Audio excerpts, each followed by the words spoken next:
Hello, everyone. Good afternoon from Commute.org and Silicon Valley Bicycle Coalition. With you here today is myself, Kim Comstock, as well as Mary Thomasmeyer from Commute.org, but also our partners and speakers from Silicon Valley Bicycle Coalition, or SVBC, that Mary will introduce in a moment. Thank you to those that are returning from last week's webinar, and welcome to our new attendees.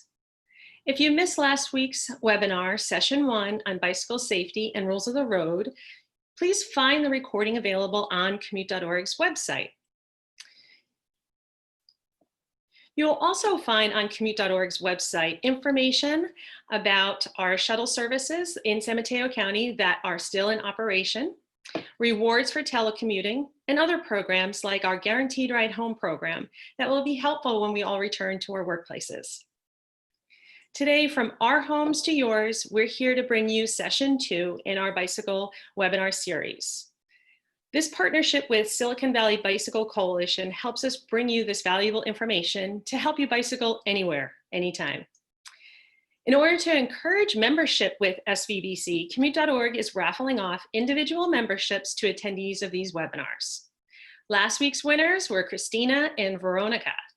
And after today's webinar, we're going to pick a few more winners. So we'll let you know if your name gets picked.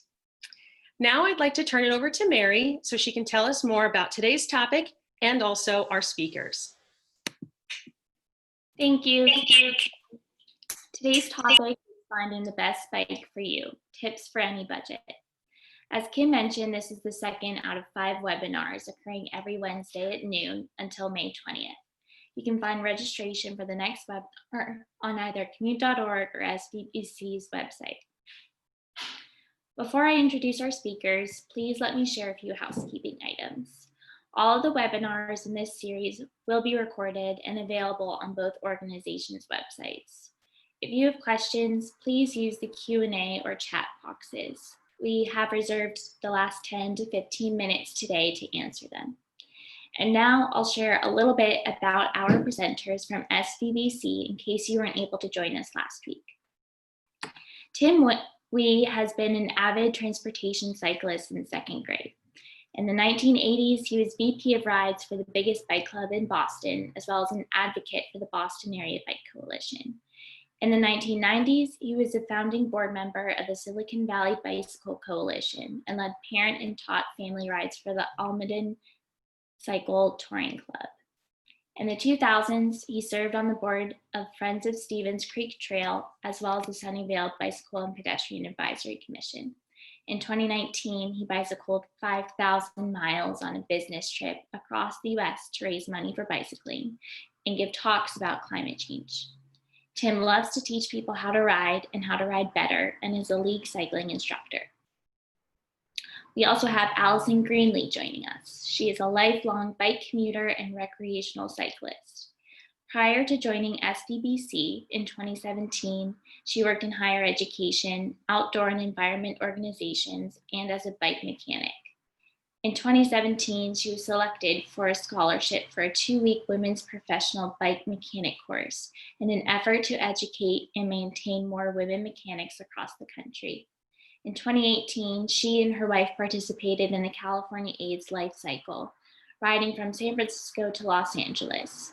Her program's role at SVBC allows her to share her biking experiences to educate and enthuse the masses. We also have a special guest joining us today, James Lucas. James is a former bike shop owner and currently sits on Silicon Valley Bicycle Coalition's board of directors. I will now turn it over to Allison.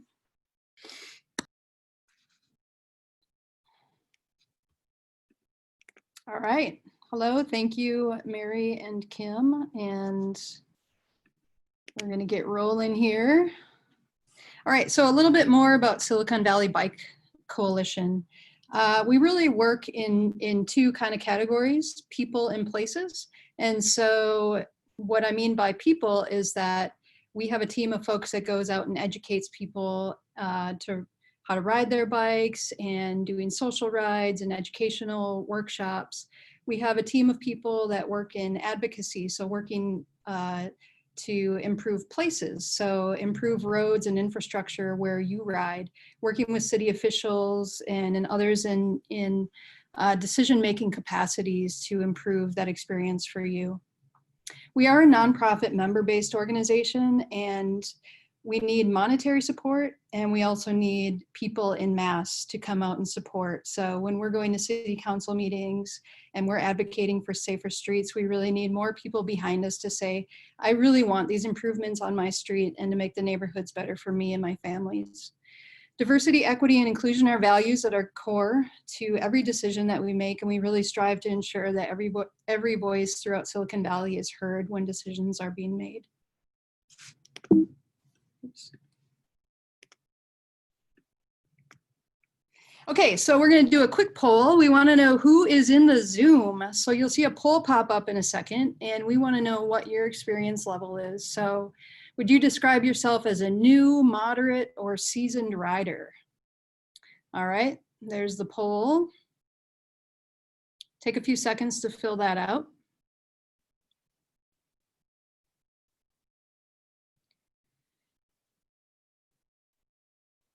All right, drum roll.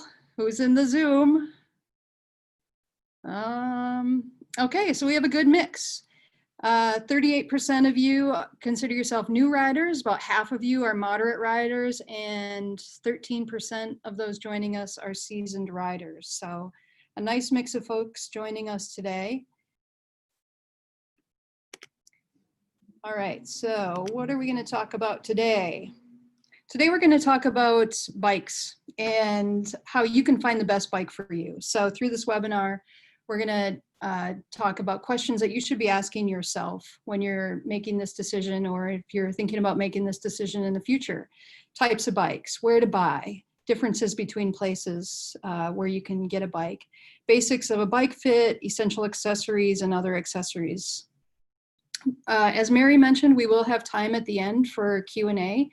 And myself and James and Tim really look forward to all your questions. We hope to get those answered for you.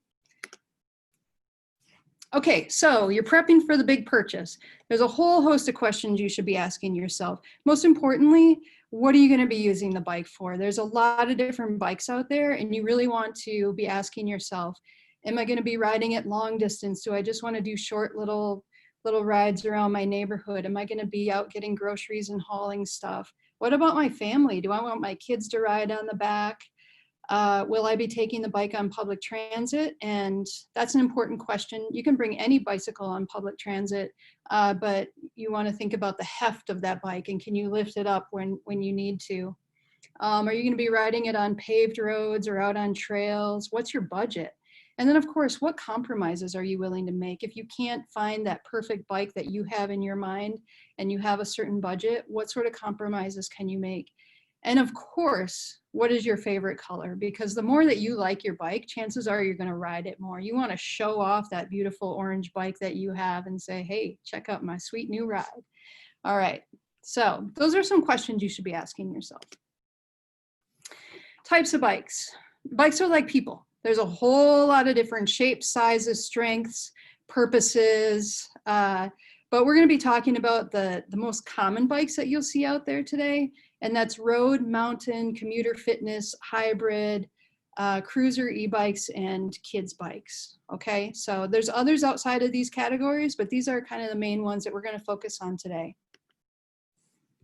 So the first one is a road bike, and these are really for distance, performance, and really getting some good exercise. You can get exercise on any bike, but these are really for long distance riding. Okay, and the characteristics of these is that they have narrow tires, so you're going to have less resistance and more rolling on the road. So you'll also be seated in a more aerodynamic position, so a more racing kind of position. These bikes tend to be more lightweight and generally not good for unpaved trails. So really long distance road riding is what road bikes are for. Next up, we have mountain bikes. And these are great for rugged, these are like the opposite of a road bike, okay? So these are out for the trails. You're gonna be riding over rocks and roots and taking these out in the hills and out for some grand adventures in the woods. So these have wider tires, more knobby tires. So they can certainly be ridden on the roads, but they're gonna have more resistance on the roads, okay? So the knobby tires are gonna not roll as smoothly. They have flat bars for better control, and you are still seated in a more aggressive position, so they're not necessarily built for comfort. If you're in the market for one of these, you might hear a couple different descriptors being tossed about. Do you want a hardtail? What about a rigid? How about full suspensions? Like what? I don't know. What does that mean? So the nice thing about mountain bikes, because you are taking them off the roads, they're built to go over things. So do you want a bike that's going to absorb some of that shock, or do you want to absorb it all in your shoulders and your wrists? So if you're getting a rigid mountain bike, that's going to offer no suspension, okay? A hardtail means that you just have suspension in the front so that the bike will be absorbing some of the vibration and what you're feeling in the front of the bike, and you won't be feeling it as much in your wrists and in your shoulders. Full suspension, that will have suspension in the front and under your bum, okay? So that's gonna be a smoother ride. So those are three descriptions that you'll hear with a mountain bike. All right. Oops. All right, moving along here. Okay, hybrid, commuter, fitness. This is kind of a broad descriptor. When you hear hybrid, it might also be referred to as commuter or a fitness bike. These are kind of your all-purpose and very flexible in purpose, okay? They tend to be more comfortable. You'll see people out on these riding through the neighborhoods, commuting to work. They're great for this because they're really built to be flexible. Okay, it's kind of like that in between a mountain bike and a road bike. You can mount fenders and racks on them. The tires are generally wider than a road bike, but have less resistance than a mountain bike tire does. So they do roll with less resistance on the road. They're a little heavier than a road bike, but not as heavy as a mountain bike. Okay, so when you think about these and think about public transportation, these could probably work pretty well for public transportation in terms of lifting them up and getting them up to where you need to be. But again, another consideration about taking bikes on public transit. Okay, cruisers. All right, so if you go down to Santa Cruz and you're walking along the ocean front, you'll see people riding these, carrying their surfboards. So these are great for short distance commuting, good for running errands, slow casual rides, greeting the neighbors. These come in single speeds, 3 speeds, generally really heavy. Okay, so if you live in a super hilly area and you're taking these out, you're gonna be getting a good workout. Most of them have coaster brakes, which means that you're pedaling backwards to stop rather than having brakes on your handlebars. So that's something to consider too. Again, super casual, comfortable. You're seated in a position that really allows you to kind of sit upright and just enjoy the ride. E-bikes, you'll see these more and more. And the purpose of these are really to go faster, to go farther with less effort. So personally, I have one and I love it for my commutes into work. I live about 11 miles from where I work. And I shave a little bit of time off, but it's really about me getting to work and not feeling like I just worked out for an hour, like hardcore workout. So I can also load up my stuff on my panniers on the side of my of the e-bike, and it doesn't feel like I'm carrying as much weight. So they are heavy though. They're very heavy to lift. The battery itself, I think, weighs about 6 pounds, so that's something to consider. The nice thing is if the battery dies while I'm en route, I can still pedal. I'm getting a workout then for sure, but I'm not stranded. I can still pedal. These do come in different styles, so you'll start to see more e-bikes on road bikes and hybrid bikes and mountain bikes. And the great thing about these are people with more limited mobility issues or can't keep up as much. having an e-bike really levels the playing field, and I'm really excited to see more and more of these on the market, and hopefully the price point will be more accessible to more people. Okay, so a question that we get a lot, do I need a women's specific bike? And the answer is not necessarily, but maybe. It really depends on whether it fits you best, okay? So anybody can ride any bike. There are women's specific bikes out there, and they tend to be the frame tends to be a little bit more compact. The frame might be a little shorter, and that's because on average, women's bodies are a little shorter torsos than men, okay? But the key here is to really find the best bike that works for you, okay? So test ride a number of bikes, and if a women's specific bike works for you, great. But really you can ride any bike that fits you the best. Kids bikes. Main uses for a kid's bike: having fun, first and foremost, fitness, independence, and the earlier that you can get kids on a bike, hopefully they're developing lifelong habits and skills that they will take on and have a joy for riding for the rest of their lives. Kids bikes are measured by the wheel size, and the most important thing that we recommend when you think about what size bike to get for your child is don't get one that's too big. Kids are always growing, and it might be tempting to get the one that, they're gonna grow into it next year, so I'm just gonna invest in it now. The thing is that child might have a negative experience with that bike. They want to be able to control it well and feel good and have a good experience on that. So while it might be tempting to buy the next size up, make sure that they can still manage that bike, and they should have about 2 to 4 inches of room between their crotch and that top tube, as you'll see in the demonstration or the illustration there. The top tube is the top tube on the frame. Okay, and one other thing I wanted to mention for little ones as they're just learning, it's important maybe to not start them off on training wheels. Training wheels gives them kind of a false sense of balance, and they're relying on those training wheels and maybe not developing that sense of balance, whereas a bike without training wheels or pedals where they can just kind of push themselves along and really get that feel, that's definitely what we recommend for new riders, okay? All right, so another poll. We want to know, what kind of riding do you do, or what kind of riding do you hope to do? Remember, this is one of the questions we told you to ask yourself if you're in the market for a new bike. What kind of bike are you looking for? Because what kind of riding do you want to do?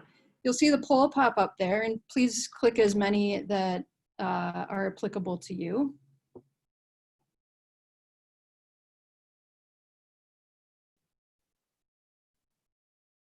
All right, take a few seconds and fill that out. Are you riding for distance? Are you commuting? Is it a grocery getter? Cruise in the neighborhood? All right. So I can see the poll. I believe that you cannot, so I'll quickly read off the results. The good majority of purpose is casual and general fitness. So 87% of the answers are for casual and general fitness, followed by commuting and working, commuting to work or to school. And then errands and groceries, cruising around the neighborhood. So a variety of purposes. I'm curious to see what those are at some point. But the most popular one is for casual general fitness, and then commuting to work or school. So excellent. Can't wait to see you out there, out on the roads as we're all commuting and enjoying ourselves. All right. So you've asked yourself some questions. You have a sense of what kind of bikes are out there. Where are you going to get your bike? Hands down, we recommend getting your bike at a local bike shop. Local bike shops are community assets. They offer long-term relationships, a lot of times different classes, mechanics, and how to ride, etc. They have knowledgeable salespeople that really want to help you find the right bike. Okay, so you're building a long-term relationship. You're investing in your neighborhood. They have service departments. Oftentimes, when you buy a bike there, they'll offer free tune-ups. You know, I was super excited when I bought my most recent e-bike. I have a lifetime of free basic tune-ups, and I was just ecstatic. ask what the warranties are. There's a range of prices. So, you know, if you think that going to a local bike shop is out of your price range, generally there are some models that are more affordable for sure, and they're priced competitively. And then again, you know, it may be tempting to go to other places to look at cheaper bikes, but you have to really evaluate the long-term cost and investment. And of course, investing in your local community is really important. Used bikes, highly recommend used bikes if you know what you're getting, okay? So we're huge fans of reduce, reuse, recycle, and places that you can get used bikes, Craigslist, eBay, other places like that. Some local shops will have used bikes. Consideration, know what you're getting. So about the only thing on a bicycle that cannot be replaced is the frame. So definitely you want to make sure that the frame is solid, that it's not rusting out, that it's not cracked. Ideally, you want to bring somebody with you who knows what they're looking for, okay? You can do some price comparisons if you look on Bicycle Blue Book. That'll give you a good gauge of what sort of price you're looking at for a particular model, year, condition, etc. There's a number of local nonprofits throughout Silicon Valley that offer awesome refurbished used bikes. And these are refurbished by experienced mechanics. The awesome thing about these nonprofits is that they offer a lot of options for lower income folks through opportunities to volunteer and earn a bike. And they also accept donations of bike parts and accessories, and that really helps keep them going. So if you have bikes to donate, these are great places to do that. Online retail. I've never purchased a bike online. I like to ride and know what I'm getting. And again, like we said, when you're doing your research, ride a lot of different bikes. But if you know exactly what you're looking for, you can purchase bikes online. So again, know what you're looking for. Delivery can come to you in a number of ways. It can go to a local retailer, could come to you from a mobile delivery service, or it could come to you unassembled. So you need to know how it's coming. Do you need to put it together? Do you have to pay for that too? One other thing that I read about was that the return policy, some people experience kind of a hassle. I'm not really sure what that was. It was something I read. So be sure to ask about the return policy if you're getting a bike online and what that looks like. All right. Big box stores. These may be tempting because they're convenient and low cost, but there are a number of considerations and drawbacks. So the staff at these places are awesome, okay? But they're not professional bike mechanics. So a lot of times the bikes that you're seeing out on the floors may not be safely assembled and professionally put together. So take that into consideration. If you're buying one of these off the floors, you want to make sure that that bike is safe and all the bolts are tightened and that everything is facing the right way. These bikes are priced lower because the parts are generally cheaper and they might not last as long, okay? There's no service department, so you're not building that ongoing relationship as you would at a local bike shop. So you really have to consider the long-term costs, okay? If you're spending X amount of dollars now, are you gonna be having to take that bike in and get adjustments and new parts ongoing down the road, okay? So this is probably the last place that we would recommend to get a bike, but we know for some people, this is, you know, what may be in your market. So, but just make sure that it's safe and you know what you're getting. Okay, lastly, this is happening currently because of our shelter in place. We have partnered with the Silicon Valley Bike Exchange, and they've created a program to match essential workers and people who need transportation and need bikes for transportation to people who are able to donate and get bikes to these people. So you'll see the link there if this is something that you can help out with, and this might be you in a number of ways. Maybe you're an essential worker who needs a bike. You can fall into this category. If you have a bike to donate, or if you can support them monetarily, this is really about getting bikes to essential workers who need them for transportation. Okay, so we're really excited to be a part of this, and we're really excited to be promoting it and offering the service to folks. Basics of a bike fit.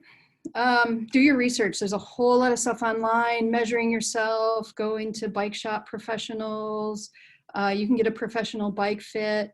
Lots of things on the bike can be adjusted. The handlebars, the stem, the seat, the saddle angle. The frame cannot be adjusted, obviously. So you want to make sure that you're getting the appropriate size frame for you. In general, if you're looking at a road bike, you're going to want to have 1 to 2 inches of clearance between your crotch and the top tube. If it's a sloping tube, it might be more like 2 inches, but you're not going to have much clearance between yourself and that top tube. Mountain bikes and hybrids, you'll be getting a little bit more clearance between yourself, and that's your standover height over that top tube, okay? So a little bit more clearance between you and the top tube of those bikes. And that's just a general guide, okay? There's a whole lot of different stuff that you can do to ensure that your bike fits you, but those are some general guidelines for the frame. Bike seat, or AKA saddle. All right, long-term comfort is key. Now, if you're a new rider, it might be super tempting to go get that plushy, wide, lazy boy looking seat. Like, hey, I'm just gonna cruise around and this is gonna be super comfy. And that might be true for a cruiser bike. If you're doing long distance riding and you're gonna be on that saddle for a long time, and you're on one of those wide plushy ones and you think about how many times your legs are moving against that saddle, you're probably going to have some friction going on there, okay? So that's why performance saddles, long distance riding saddles tend to be more narrow, a little longer, minimal padding. And then the comfort saddles are wide, plush, have a shorter nose, and you'll typically see those on recreational cruiser bikes. So there's a lot of things that you can do to adjust your saddle before you run out and get a new one, okay? So you can adjust the height of it, moving the stem up and down. You can adjust the tilt of it. You can move it back and forth. So again, I just wanted to acknowledge that a saddle is another piece of the bike that can be changed out, but there are modifications that you can make before you go out and get a new saddle, okay? But again, be forewarned, the big, fat, plushy one might not be the best in the long run. All right. Essential accessories, helmet. Goes without saying, you have one melon on top of your body, protect that. So you always want to wear a helmet. Lock, even if you're not anticipating stopping, you might have an emergency that requires you to lock up your bike. So it's always great to carry a lock. You want to have tools, tube, and a pump with you. If you get a puncture, you won't be stranded somewhere, or ride with somebody who does have that stuff. Sharing is caring. Lights and reflectors. I can speak from experience. I've taken many rides where I've either been enjoying myself for too long or I've gotten lost and I didn't anticipate being out after dark.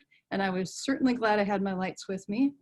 ID, cash, card, phone, you never know when an emergency is going to happen. So it's important to have those with you. Or again, as I said last week, you might stop and grab a muffin on your way, supporting your local bakery. All right. A couple notes about helmets. We get a lot of questions about helmets and how long they last and how to fit them properly. So I want to go over a couple basics here. So all helmets on the US market meet the same safety standards. Now be careful if you are buying these online because there are junk and counterfeit helmets out there, okay? So make sure that you're buying your helmet from a reputable place so you know what you're getting. When should I replace my helmet? Anytime it's compromised in any way. Certainly if you've had a crash. There's expiration dates on helmets. That's kind of up in the air whether if your helmet expires on that expiration date. Just always make sure that your helmet, that the integrity is not compromised and that it fits you well. Are more expensive helmets more protective? No. What's the difference between a $20 helmet and a $200 helmet? Well, $180, but basically they're going to offer you the same amount of protection, okay? So the difference though, why is that one more expensive? It's probably lighter, the materials are probably lighter, offers more ventilation, and it might look a little snazzier, okay? But they're going to protect you the same. You want to make sure that your helmet fits you snug, but not tight, okay? We don't want you losing your circulation up there. It should sit level on your head, and most importantly, cover your forehead. How many of you, I wish I could see you, how many of you have seen people wearing their helmets tip back and you can totally see their forehead and they're cruising around? That's really not a safe way to wear your helmet. You want to have about an inch above your eyebrows before the helmet starts, so that the front of your head is protected. All right. Locks. You certainly want to protect your investment.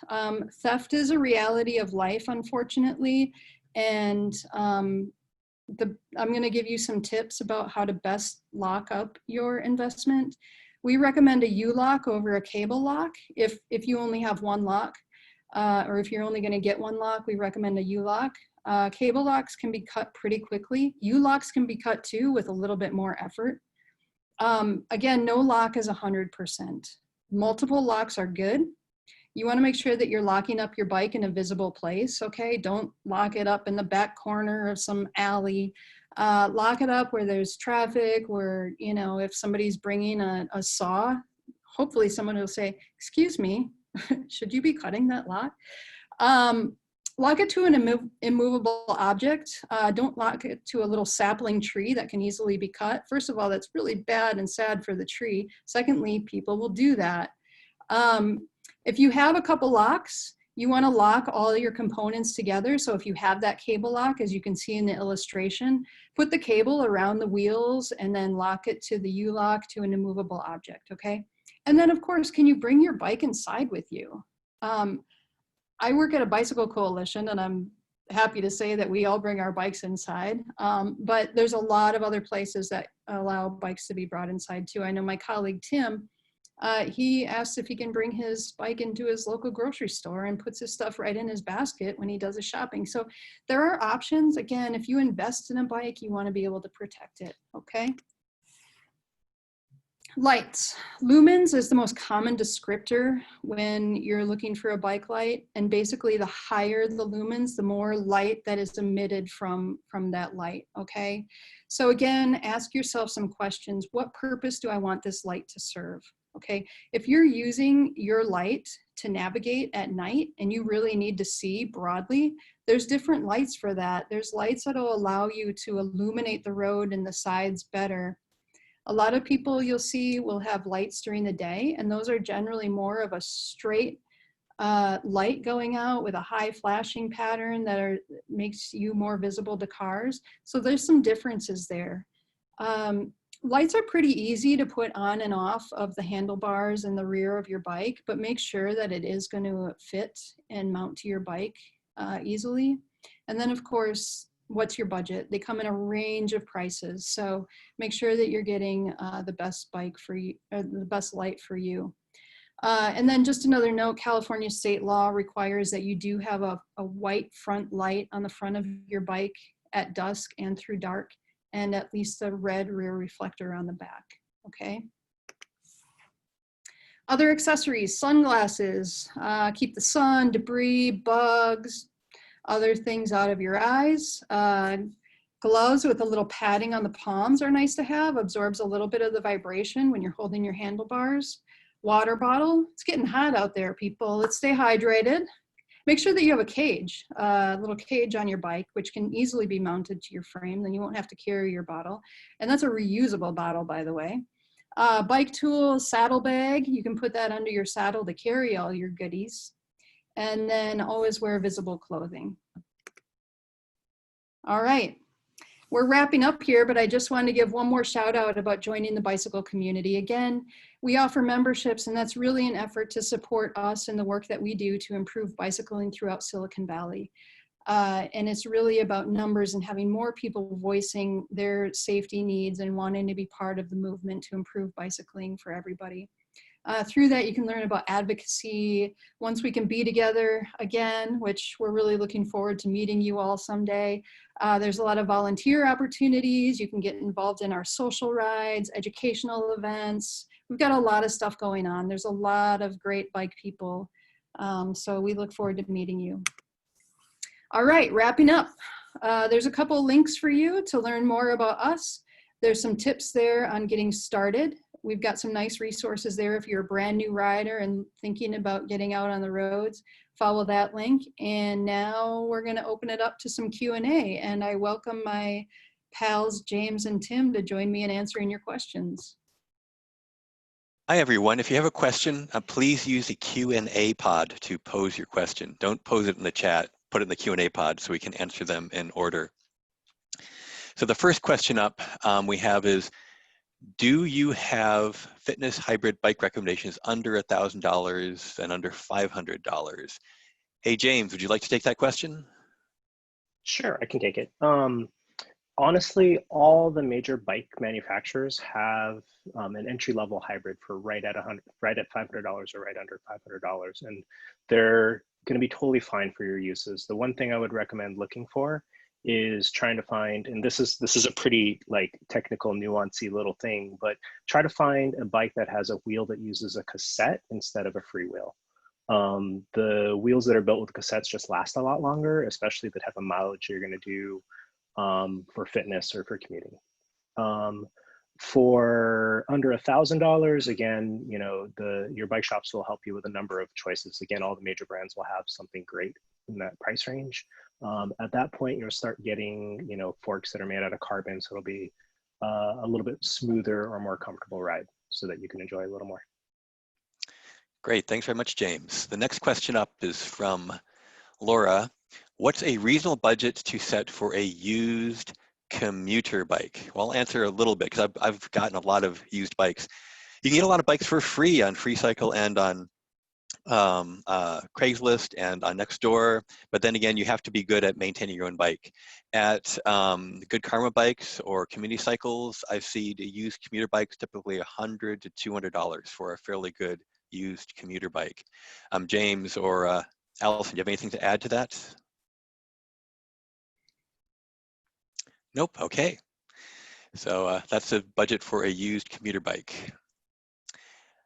Next question up, what do you guys think about foldable bikes? Are they comfortable to ride even when you use it, don't use it on transit? Okay, so I've owned a few foldable bikes myself. I had a foldable mountain bike that actually rode just like a regular mountain bike. Yeah, people really couldn't tell the difference. It's a little heavier. I also have a Bike Friday, which is an extremely foldable bike, actually fits into a small suitcase. And that particular bike, I got it because it really feels like a normal touring road bike, although the wheels are small, so they tend to catch bumps a little bit more than the bigger wheels on a regular bike. Foldable bikes also, they're a little more flexible. They aren't as solid as a standard bike. So if you want a more solid feeling bike, go for a regular bike. Also, the foldable bikes tend to be a little more expensive. So some of the foldable bikes do feel pretty much like a regular non-foldable bike, but some of them, like some of the lower end Dahans and some others, they actually just don't feel as stable, and they're not as comfortable. Allison or James, any other contributions there for folding bikes? No, I'll just add, I love all bikes. I love foldy bikes. I don't know if it's just because they're so cute and they're so small. They're really fun to ride around town, okay, but they're not good for long distance. So, you know, they're great for what we call that last mile. So if you're using public transportation and your office is a mile away, it's a great thing to go a mile or two. But if you're going beyond that, as Tim mentioned, the wheels are pretty small. So, you know, you're not going very fast, and they're just not really built for distance, but they're great for the purpose that they serve for sure. Yeah, the only exception I know of for long distance is the Bike Fridays are more expensive, and we have one comment from someone. They have a Bike Friday also. Those are actually pretty good for long distance. I have done, had a friend who did it. They've done world tours with Bike Fridays, but that's an exception. Most of the folding bikes are for short distances, Allison pointed out. Okay, moving on. And well, I was just going to add, you know, and again, it comes back to that, the comment that Elson had about, you know, deciding what compromises you want to make. Like, it could be that the folding bike will really be the best suited thing for your needs overall, but it doesn't meet some of your requirements, or it might be a little less comfortable. So that's just the compromise you'll have to decide on. Next question is from someone anonymous here. How often do you need to tune a bike up? Can I learn how to do the tune-up myself? You absolutely can learn to do the tune-up yourself. In fact, let's see, Good Karma Bikes in San Jose, they let you use their bike repair facilities for free, and they'll help teach you. And then, let's see, the San Jose Bicycle Clinic that is affiliated with this our Bike Coalition in downtown San Jose, they offer classes for you and will teach you how to tune up your bike. And there's a lot of great YouTube videos as well. As far as how often you need to tune up your bike, that depends on how much riding you do. I've often gone like a year or two between really major tune-ups of a lot of my bikes, but I've got a lot of bikes. I am riding just about every day. It kind of comes in waves. Sometimes I'll have a bunch of things break down and I'll fix it. Generally, for my most used bikes, I try to do a tune-up about once a year just to give it a complete overview. James, what else do you have for tune-up frequency? No, I would agree. I would say like if you're using it, regularly, once every 6 months is pretty appropriate for a bike. If you're using it every weekend, once every year or two, obviously if the less you use it, the less often you need to tune up, but definitely some basic checks in terms of making sure things are tight, are appropriate if it's been sitting. Great, thanks. I have a quick question. I'm sorry to interrupt, but what about cleaning your bike? I feel like while we're on the topic of tuning it up, I think we should talk a little bit about cleaning it. Yeah. Go ahead, James. Well, I'll add definitely oiling your chain, like oiling and wiping off the extra oil every week. That's a pretty typical thing to do. In terms of wiping off the dust, I have seen, as a professional, I see a variety of states of bikes come into the shop. But I think really the big thing is keeping the drivetrain under control, which is lubing and wiping the chain regularly. The rest of the bike, it depends on your need for cleanliness.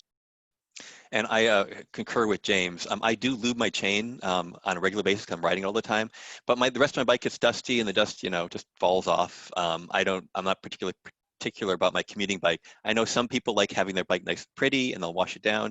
Actually, there is one exception. When I go mountain biking, sometimes I'll get really muddy when mountain biking. My whole bike gets cruded up. I'll actually take a hose down and just rinse it all off to get all the mud off. Allison, any other comments? Well, just a note. So I'm assuming that some people are wondering, well, how do I clean my chain? So I don't know if you guys have any recommendations for that. I simply use rubbing alcohol at 70% rubbing alcohol and put some on a rag and just run that over my chain. You can also just use soap and water because rubbing alcohol might be hard to come by these days. So you can also just use soap and water and a brush to get some of that gunk off of there. So those are some ways that you can do it. I'll have another tip there on the chains. If you're using wet lube, there's kind of wet lubes and dry lubes. The wet lube, you do really need to scrub it off, and detergent and water will scrub that off. Make sure you dry your chain completely before you re-lube it, if you do use soap and water for it, or detergent and water. If you use a dry lube, which is very popular, particularly in California because we don't get much rain, the dry lubes tend to wash off in the rain more quickly. The wet lube will stick a lot. But the dry lubes are cool because when dust hits it, they just sort of fall off. And so with a dry lube chain, I don't actually clean the chain as often. I just re-lube it with dry lube, and the dry lube slowly wears off, and dust falls off with the dry lube off of your chain. So I don't find the need to clean the chain as much when I use dry lube. But then again, we live in California, it's drier.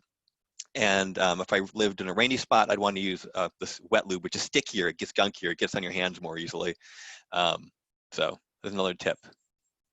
Okay, moving on, let's see. What do you recommend for e-bike security if using it to run errands? What do you personally use to lock up an e-bike at a grocery store or cafe? I'll leave this to Allison because she is I don't have an e-bike, so she has an e-bike. Well, it's similar to locking any bike. I do whatever I can to keep it safe. So I use a U-lock. I use cable locks around the wheels because the wheels come off just as easily on an e-bike as they do on a regular bike. The battery comes off with a key. So you can't just walk by and pop a battery off. The battery is locked in there. So if I'm going to leave it anywhere, I will take the battery with me. It is 6 pounds to carry around, but somebody can't ride. They could certainly, if they take the bike, they can ride off with it. Buying a new battery is, gosh, I think it's like $600. So even if you're stealing the bike, you still have a big investment to replace a battery. So that's another precaution that you can use. But again, I usually bring my e-bike inside when I work. At home, I keep it in a safe place as well. But taking that battery with you, I hope would deter people as well, because and a big heavy e-bike isn't really isn't as great without the battery. So. And one note, a lot of e-bikes also have keys to actually activate them. So as a, like trying to make off with a big heavy e-bike is a little hard if you can't actually turn it on sometimes. James, do you have any other comments about e-bike security? No, I think you mostly covered it. Great, thanks. Okay, what bikes are good for touring? Well, as you probably heard earlier in my introduction, I do a lot of bicycle touring. I've ridden across the country twice. If you look for touring bikes now, there's a very special breed of bike, which we didn't actually get into. There are a lot of great touring bikes. If you just Google touring bikes, you've got Surly, you've got Trek, you've got Kona. Often they have some really great touring bikes. You're looking for a bike with a longer wheelbase that can carry a large load. I carried 105, 110 pounds across with me. That includes the weight of the bike when I bicycled across the country. And you have you want to make sure you get really good low gearing, because you're carrying a big weight up hills. So Trek, Surly, Kona, there are a bunch of other brands out there also. Check with your local bike store and Google touring bikes, and you'll come up with a variety of good touring bikes. And the ones advertised as touring bikes, they're solid touring bikes. It's a very special area for bicycles. Okay, some of your go-to resources for basic maintenance other than the local bike shop. Hey, James, would you like to take that one? Okay, so I will circle right back to the local bike shop. Most of the local shops are doing classes anyways on basic maintenance. You know, they'll have a tube class, or, you know, a weekly check class or a minor tune-up class. So, you know, definitely start there. Again, we mentioned previously both Good Karma Bikes and the Bike Clinic. So those would be good places. Otherwise, a lot of YouTube, realistically. There are definitely people who are qualified. You have to be careful of that, posting videos. One place to start with is one of the bike tool companies, Park Tool. They have a lot of videos on basic maintenance because they sell the tools also. I will qualify the bike shop and remind you that yes, they will probably try to sell you some lubes and some other things, and those are things you probably actually need. So they're not trying to, you know, steal dollars from you. They're really trying to help you. So I've got a couple other comments on some go-to resources. Your local library. I've got 2 books here. Anybody's Bike Book was a classic. Oops, it's fading out there. That you can get. There's also from Park Tools, you mentioned, there's the Blue Book. That's one of the classic references for maintaining bikes. You can borrow these from your library or buy a copy at your local bike store or online. And let's see, of course, you can ask friends, family. And you can go to bike classes, as we mentioned, at the San Jose Bike Clinic every Thursday evening. I'm not sure if they're running right now with COVID-19. They may be paused right now, but they'll be starting up again, hopefully, when we shelter in place stops. Okay. Are there road bikes, narrow tires with an upright position? James or Allison, you want to take this one?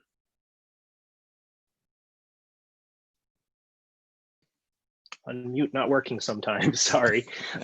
Yeah, that's actually the fitness hybrid that we've been talking about. So hybrids come in a lot of flavors. The fitness flavor is really, I mean, essentially it's really a flat bar road bike is what it is. You know, off the top of my head, I know Trek has their FX line of fitness hybrids. Specialized has their Cirrus lines, all the way from, you know, basically a road bike with flat bars down to something more appropriate for just, you know, tooling around on the weekend. One other type of bike, the city or urban bikes you'll sometimes see advertised. They have fairly narrowish tires with a very upright position, often the curved handlebars that actually bring you up even higher. So you can look for those at your local bike shop. Okay, here's a great one from Sicily. What kind of tools should everyone have at home for basic adjustments and maintenance? Well, Alison went over a bunch of those on our slides, but you should at least have a pump. You should have tire irons or tire levers to get the tire off so you can replace the tube. Then from there, you could have a multi-tool that has a lot of different attachments, Allen wrenches and screwdrivers. You should have a crescent wrench or an adjustable wrench if you have bolts on your bike that need to be adjusted. Allison, do you have any other comments on other tools? Or James? No, I think those are the basics. Yeah. You know, just to tighten your bolts, put air in your tires. A basic multi-tool should be able to do most of the adjustments that you might do at home. If you get more serious, I do have a bike stand, which is extremely helpful to put the bike up at my working level, so I have to be down on the ground when working on it. And then there's so many different little bicycle tools you can pick up if you're doing more maintenance on your own. You can buy kits that have all the tools, or you can buy them independently. Bike shops carry a lot of these tools because some bikes need specialized tools to get the rings off of the freewheel or the your cassette. You have chain whips. There are a lot of other specialized tools, but the basics are wrench, pliers, screwdriver, multi-tool. They'll handle most things. And then I think if you do a lot of mileage, I would add a chain tool, but a lot of the multi-tools will have that on it. Yes, good point. Chain tool, very important if you do a lot of miles, because then you want to replace your chain yourself, as well as when you clean it, it's easier when it's off the bike. Let's see, another question. Any thoughts regarding the FX versus Specialized Cirrus lineup based on your experience? Wow, that's pretty specialized. James, do you want to take that one? So I sold both, and they're both fantastic. I'm going to be like totally non-committal here. I will say Specialized is a local company and you know, supports the local community a little bit. And I love the Cirrus in terms of a fitness hybrid, but the FX is a great bike too. So really it comes down to just ride them, whichever one feels better for you, and whichever one you have a better relationship with the bike shop for is the one to go to. Okay, well, this is an unusual question. Sorry, I know this isn't about bike specifically, but what's the best way to learn to bike without hands? Well, as a safe cyclist, I would recommend using your hands, but there are stunt cyclists out there. Allison or James, do you want to take that one? I have no idea. I don't feel safe not using my hands. You know, it does. There are some times, you know, and if you're a new rider, certainly learn how to ride your bike with your hands. There are times when you will have to take one hand off if you're signaling or reaching down for your water bottle and doing other things, adjusting your glasses or whatever. But make sure that you're learning those things safely if you're new to riding and you're taking a hand off of your handlebars. So I'll add that, like, I don't know if that's necessarily a skill you need. The skill you really need to learn is the skill to be able to look behind you without turning your bike. So I think that's a little more important than riding without hands, is being able to look behind you without changing directions riding, which is kind of an analogous skill there. And then, you know, if you really want to learn without hands, you know, a bike like a beach cruiser is going to be the best way to do it, because it's going to be the least likely to want to change direction. They like to go straight. Or unicycle. Yeah. Yeah, there we go. That's riding with no hands. Unicycle is a great one. Okay, next up. Okay, just to comment, I've been told before to make your bike look as least desirable as possible so it won't get stolen, so no cleaning. That's my technique I use in my commuting, you know, my beater bike. It is a junky looking bike. It's like no one would take it because it doesn't look like it's worth much, and actually it's not worth much, but it's very durable. It gets me around. So we'll pop on. Well, Okay. one other thing that I'll say is, yeah, again, whatever you can do to make your bike safe. One of my bikes that I parked outside all over the place, and I still have it, I put stickers all over it. So that might be a little more less desirable to some folks if it's all marked up with stickers, etc. So yeah, I mean, I don't know. I have never gotten into the psyche of a bike thief, so I'm not really sure. Just keep the drivetrain clean and leave everything else a mess, and then your bike will be happy. Yes. And related to the security question, we've got a comment about bike lockers from Paul Larson. Yeah, bike lockers are a great security facility for cyclists. Cars go around with their, they actually carry this big heavy cage with them all the time, tons of metal to keep their cars secure. Bicycles don't have that luxury, we're more efficient, but bike lockers allow you to use a cage where you go. I carry my Bike Link card, oops, can you see this? Yep, here's my Bike Link card. I carry it with me in my wallet so I can lock up where their Bike Link lockers, electronic bike locker that are a lot of BART stations, and they're starting to show up more at Caltrain stations. They're very helpful. So I like bike lockers for securing my bike. So I just want to note, we just have a couple minutes left, and there's 2 questions about e-bikes. And James, maybe you can take the one on whether you, if you can predict the future about prices going down for e-bikes at all. There is a range, but as a former bike salesperson, maybe you can talk about that. And then another question about the life expectancy of an e-bike battery. I'm going to do the battery first because that's an easy one. It's just like any lithium-ion battery. I think a lot of them are 500 or 1,000 cycles. So that's full charge and discharge cycles, not charging 20% 500 times, but like a full cycle. Each manufacturer has a different lifespan, but you could expect 500 to 1,000 cycles. As far as pricing going down, it already has, like at least for really well made that you know, really impact the experience you have on the e-bike, because you really want the motor to come on seamlessly and turn off seamlessly, so it doesn't, you know, jerk you around, so it feels like you're just riding a bike. They've definitely come down much more than where they are. It just depends on as manufacturing capacity increases and as Americans get, you know, realize how awesome they are. Okay, and we do have one more quick question lingering. I don't want to leave Christina hanging. Any special considerations for folding bike maintenance, Tim, as an owner? Is there any considerations? Yeah, the only thing, folding bikes maintain just like regular bikes, but the one thing that I really like on my folding bike, which I take extra care with, is actually I use a special paraffin lube on the chain, which is a little more work to put on and take off, but it doesn't get your hands dirty. Or you could look at the Gates carbon drive, which is more expensive. That's a belt-driven system that doesn't use any lubricant on the chain. Because when you're folding the bike, I don't have actually a Gates belt drive. I just have a regular metal chain that I happen to just wax it versus oil it. It's really nice not having to get your hands dirty when you have to brush against it, because you're folding, unfolding a folding bike a lot. So the Gates belt drive is really attractive, and I'm looking forward to someday getting a bike, a folding bike with that on it. And I think at this point we're at the end, so I'm going to let Mary or Kim take over to close out our webinar. Thank you. Yeah, we made it through all the questions. It was perfect timing. Thank you, Tim, Allison, and James for your presentation. That was really helpful information. And thank you, attendees, for joining us. We hope you can join us next Wednesday at noon. The link to register is on Commute.org's website as well as SBBC's website. When we close today's webinar, a survey will pop up, and that is so that you can provide us with some feedback. That's very helpful for planning the next 3 webinars. We appreciate it, and thank you. Stay healthy and safe. We'll see you next week. Thank you.